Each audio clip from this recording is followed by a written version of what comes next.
Around 20, I guess. Or less. A bit less than 20. 14 or 15 plus some teachers. Let's say 15, 16. 15? How many? Like 40 of us? There is about 40 of us, and we are all in, we're like 10, 11, 12. And 10, 11, and 12th grade. Most of us are between 16, 18 years old. And I don't know what else to say. What grade are all of you in? So here, Judy, we're at the American Language Center. It's a language center where students come to learn English. So we've selected students from different levels. So we're from different schools. And so there are high school students, college students, people who are in their masters, and we have some teachers with us here too. Okay. So you guys ready to start a question? Yeah, sure. So what is a typical school day like in the United States? Does anyone want to take that one? Okay, I'll take our first question. A typical school day is our school starts at about 7:30, and our first class starts at 7:50. 7:50, and we'll have one class, and then that lasts for about 80 minutes, and then we have another class right after that. And then in between those two classes, in the next section, we have a little, almost like a break, and we can do homework in it, or we can take tests, or we can just relax. And then after that, we have 2 more classes, and during the third class, we have a lunch. You guys can spend a good time. And some of the classes, I guess, that we take are, we have math classes, we have English classes, we have science classes, like chemistry and physics. We have music classes, like chorus and band and orchestra. And we have languages. We have Spanish, French, German, Chinese, and Mandarin, yeah. And we have a bunch of other fun classes like cooking and working with kids and sewing. And then after school, sometimes we have activities like sports or rehearsal or what others? Well, and just other activities like work or babysitting. So I guess that's a typical school day for us. What about you guys? Cool, that's very interesting. So who wants to answer this question? Asia, go ahead. Hi guys, and we're so pleasured to have this conference with you and talk about our life in Morocco and know some new stuff about the USA. The first question is a typical life school day like. In Morocco, we start school at 8 o'clock, from 8 to 12. Every class has 1 hour, about 1 hour or 2 hours, it depends. And we go home from 12 o'clock to 2 o'clock. Then we go back to school from 2 to 6 o'clock. Next question, I guess. Is religion implemented in your curriculum at all in the United States, in your school? No, since we're in a public school, religion's not allowed to be incorporated into it. There are some high schools in the United States that are private schools and they're allowed to have religion, but as for public schools, no. Okay.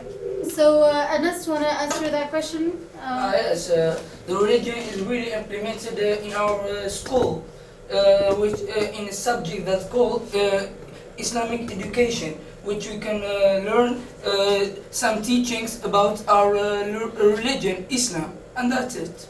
So yeah, basically it is in all the schools, private or public schools. So it's called Islamic education, where we get to know, as Anna said, more about our religion and the teachings of it. So it's in all the schools, basically. Yeah.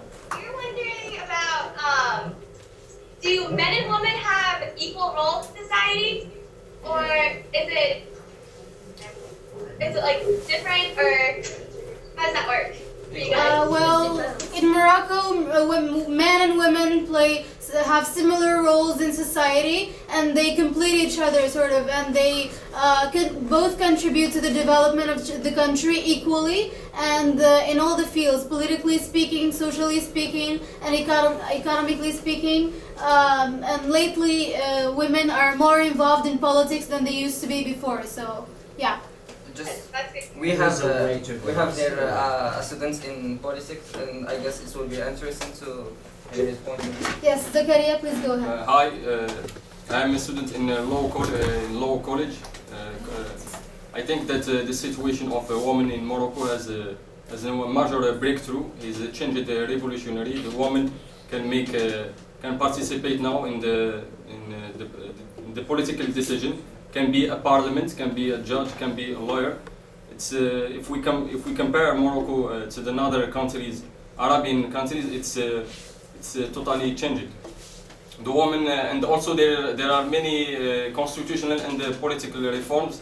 The woman now has a good situation. There is a equality. It's equal the man and the woman. Exactly, especially in the last 10 or 20 years, women became more involved in politics. A big one is Thanksgiving and also the 4th of July or Independence Day. We also celebrate Halloween in October. And Easter is also a religious holiday. Oh yeah, we have like St. Patrick's Day, and then we also have a couple days throughout the year, which are like Labor Day and Valentine's Day and another one. We have days celebrating like famous people in our Martin Luther King history Day. also. We have a bunch of them. Those are some of the major ones, though, I guess. Okay. One thing that our class talked about is we're really curious to see how the Arab Spring and the Mideastern uprising has affected you guys. So, we were wondering if you've been greatly affected by all these revolutions in like Egypt and Tunisia, and if like you guys have felt like a I direct think that effect Morocco of it. it's an exception. Exception that doesn't mean that Morocco is not concerned about what happened in the other countries, but it's the political situation of Morocco is a difference from to the other countries.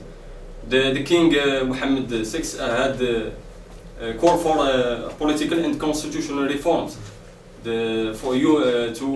To distribution the power among the monarchy and the parliament and the government. He had make a lot of reforms. Basically, there was a kind of impact that the revolutions in Tunisia and the Egypt and Libya had on us. So, but it wasn't a major impact. It was a small sort of impact, because the reason for that is because we've already started having changes and constitutional changes before the Arab Spring even started happening. That's why it didn't disturb us that much. But we've had a few people, we've had some demonstrations, and they were all very. When we hear about the United States, the first word that comes to mind is diversity. Since we think that the United States is a very diverse country, a melting pot that has all the. It's really a home for all people from different religions, nationalities, and that's basically what we think about when we hear about the United States. Diversity is basically the first thing that comes to When we mind. hear about Morocco, or when we think of Morocco, honestly, it's a country that we don't know a lot about, and we wish that we knew more. And it's good that we talked to you guys, we learned more, but that we're just generally interested in your like Africa and your area, and your culture. Thank you so much.